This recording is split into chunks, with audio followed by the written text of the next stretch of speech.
नमस्कार, आप देख रहे हैं न्यूज 18 बिहार झारखंड। मैं हूं आपके साथ रुचिका राज। नए साल 2026 की शुरुआत केंद्रीय कर्मचारियों और पेंशनर्स के लिए एक बहुत बड़ी खुशखबरी लेकर के आ रही है। लंबे इंतजार के बाद 1 जनवरी 2026 से 8th पे कमीशन लागू होने जा रहा है। लेकिन सबसे बड़ा सवाल यह है कि आपकी सैलरी कितनी बढ़ेगी। क्या आपका बेसिक पे 18,000 से सीधे 34,000 हो जाएगा? आज के इस वीडियो में हम आंकड़ों और कैलकुलेशन के साथ समझेंगे कि 8th पे कमीशन यानी कि 8वें वेतन आयोग के बाद आपकी इन हैंड सैलरी और पेंशन में कितना उछाल आएगा। चलिए सबसे पहले बात कर लेते हैं फिटमेंट फैक्टर की। फिटमेंट फैक्टर क्या है और क्यों है ये सबसे अहम। फिटमेंट फैक्टर का कैलकुलेशन भी चलिए हम समझते हैं इस वीडियो में। देखिए, वेतन आयोग में फिटमेंट फैक्टर वो गुणांक होता है जिससे कि मौजूदा बेसिक सैलरी को गुणा कर नई बेसिक सैलरी तय की जाती है। महंगाई के साथ कई अन्य पैमानों के आधार पर इसकी गणना की जाती है।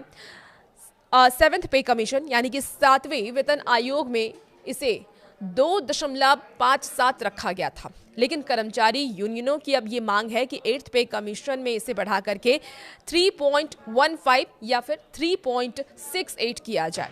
अगर सरकार फिटमेंट फैक्टर को 1.92 के आसपास भी रखती है, जैसे कि कुछ रिपोर्ट्स ये दावा कर रहे हैं, तो भी आपकी बेसिक सैलरी में भारी बढ़ोतरी होगी। चलिए उदाहरण से भी अब आपको ये समझा देते हैं कैसे बढ़ोतरी होती है।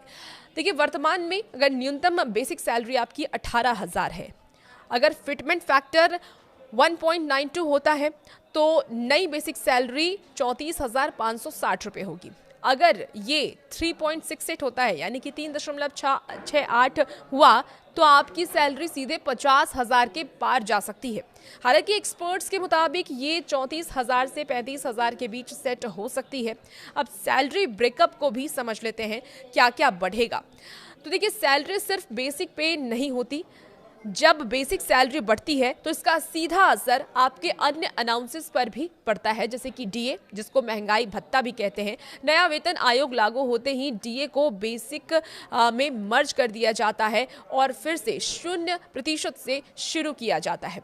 हाउस रेंट अलाउंसेस होता है। बेसिक सैलरी जब बढ़ती है तो इसका भी जो अनाउंसेस होता है वो भी बढ़ जाता है। बेसिक बढ़ने से आपका हाउस रेंट अनाउंसेस भी बढ़ जाएगा। देखिए, पेंशनर्स को भी इसका सीधा फायदा मिलने वाला है।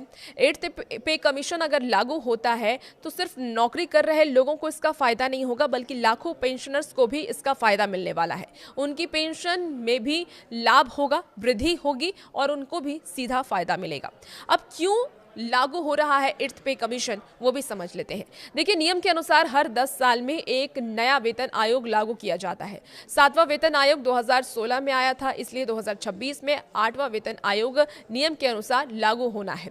बढ़ती महंगाई और कर्मचारियों की परचेजिंग पावर को बनाए रखने के लिए सरकार वेतन में यह संशोधन करती है। अनुमान है कि इससे लगभग 48 लाख केंद्रीय कर्मचारियों को सीधा फायदा मिलेगा और 67 लाख पेंशन भोगियों को भी इसका सीधा फायदा मिलने वाला है। हालांकि अभी सरकार की ओर से अंतिम नोटिफिकेशन का इंतजार है, लेकिन तैयारी पूरी है। जैसे ही फिटमेंट फैक्टर पर मुहर लगेगी, आपकी सैलरी की तस्वीर साफ हो जाएगी।